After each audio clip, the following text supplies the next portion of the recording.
First of all, my apologies. I don't speak any Swedish. I've learned that I have two words I can say, fika now, and oxenfillet, which I don't even think I'm pronouncing properly, but I learned that at dinner last night. That's all I have for you. So I'm going to talk to you a little bit. I'm from Canada, from Vancouver, Canada. And we've had the great privilege for the last several months of being able to come here to Gällivare and start to work on this multi-activity building. And it's been a very wonderful experience so far. And I thought I would tell you the story of the building. But before I do, tell you a little bit about my practice and what we do. So we're not a big firm in Vancouver, but we have a footprint around the world. So we work throughout North America, United States and Canada, and throughout Europe now. We've done work in South America, in Africa, Asia. And what the common thread in what we do is that we believe in building with wood products and building really advanced buildings in wood. And we do that because for a whole bunch of reasons. One is we think wood is a beautiful material. I live in a country full of a lot of trees like you do here.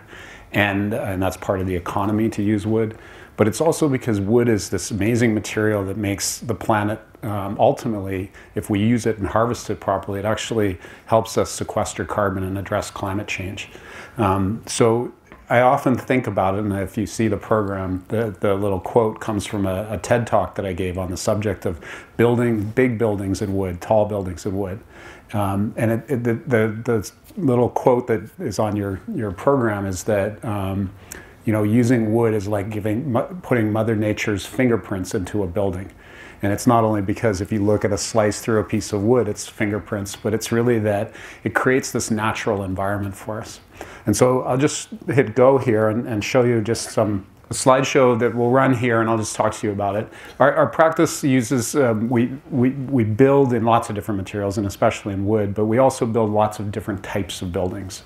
And so on the screen, you're going to see private houses, you're going to see multifamily houses, you're going to see universities, airports, skyscrapers. But what we love most about each project that we get a chance to do is that it somehow connects to the people that live there. And so each of our buildings is slightly different because we don't want to just make every building the same. We want to make them special for the community. And so one of the reasons we were excited when we were invited to come here into this region is that personally, I come from northern Canada. And a part of northern Canada where trees don't grow. It's so far north.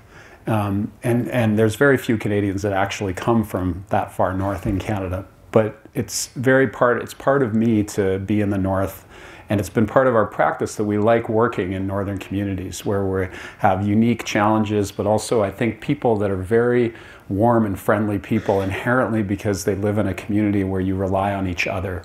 And I find when we get to design buildings for places like this, where people really do believe and are a community because they rely on each other because of this extreme climate, it somehow makes buildings more exciting and more interesting to us.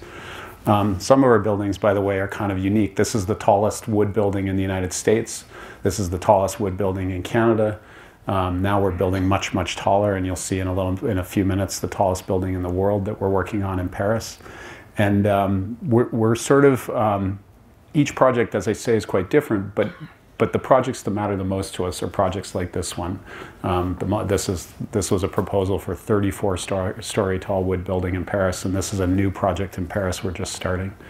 So, it's a quick snapshot of some of the images of what our firm are doing.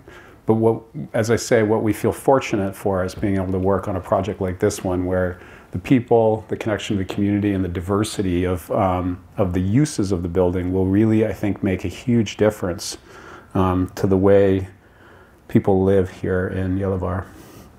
So I see that on the left over here, there's been a screen somewhere that's been showing this movie all day. The building, before I do all this, because once it goes, has this amazing mixture of cultural uses, things like dance and performance spaces and theaters, a public library, and then it mixes in sports and a huge range of different sports, including a large arena, two different swimming pools, space for wrestling and boxing and shooting and bowling, and a whole array of different types of sports and activities. Taking culture and mixing it together with sport is really interesting because it means we can create a building that will be active all throughout the day and all throughout the year.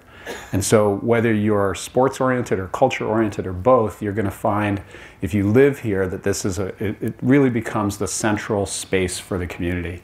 In a way, it's the living room of Gällivare is kind of the goal. It's the living room where everybody should come.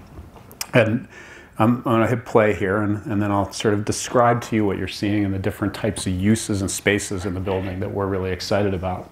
So it sits here, and there's a new school is on the left, and the piazza that we've sort of suggested how it might be developed is there.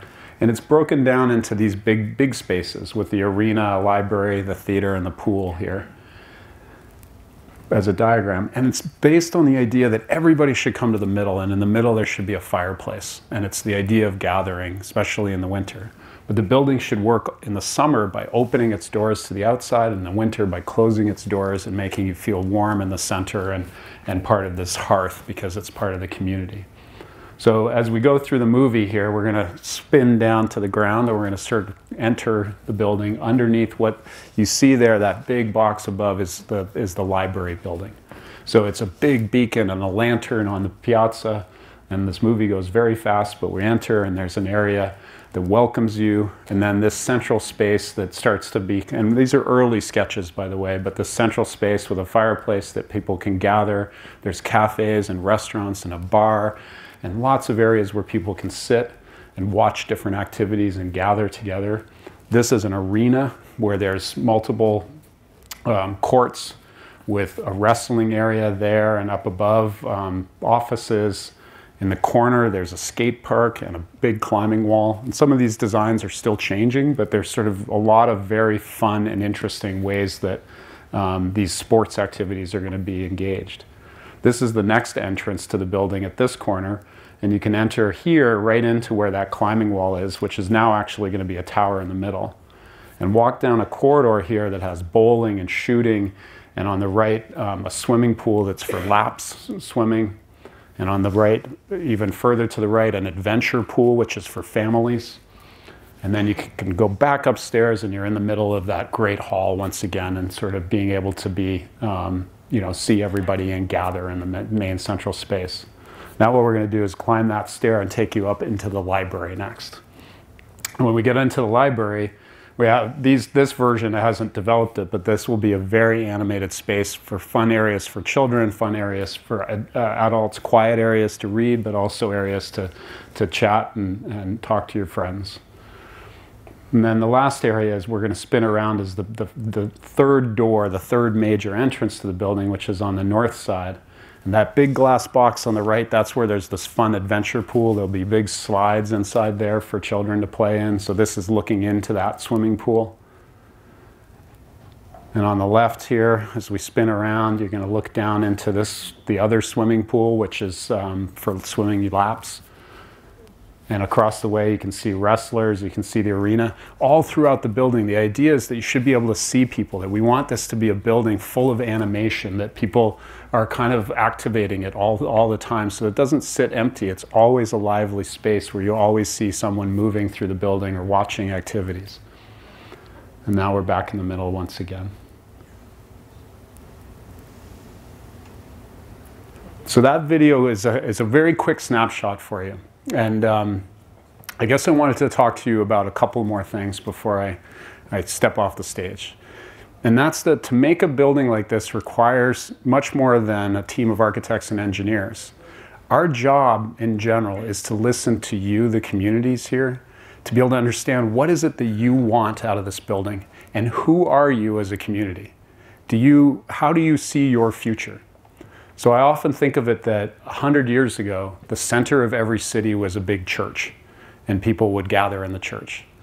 And then slowly, churches, still important, were replaced by the big train station. And it sort of said, here's who we are when you arrive in our community. The train station is big architecture and says we're a progressive community. And then that slowly became the shopping mall.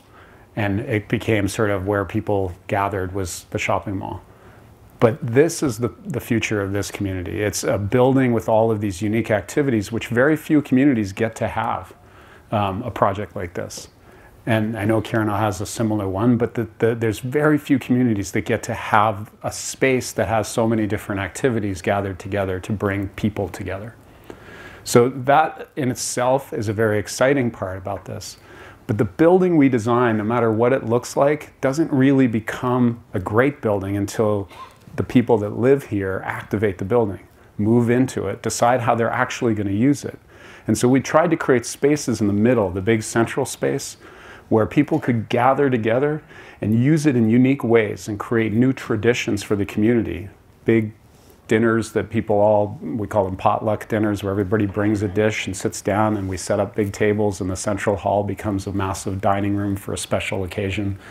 There's all kinds of different unique ways that the building will be used, not because we designed it for a specific use, but because we designed it with the flexibility for the community to believe in it, use it, try new things, build new traditions, and embrace it, because this is your building. And this is really a building that says who you're going to be and how the world will see you, and how your children will see your vision about who you want to be as a community going into the next century. So again, it's a huge privilege for us to be part of this. I really thank you for the opportunity. And that's all I wanted to talk to you about today so far.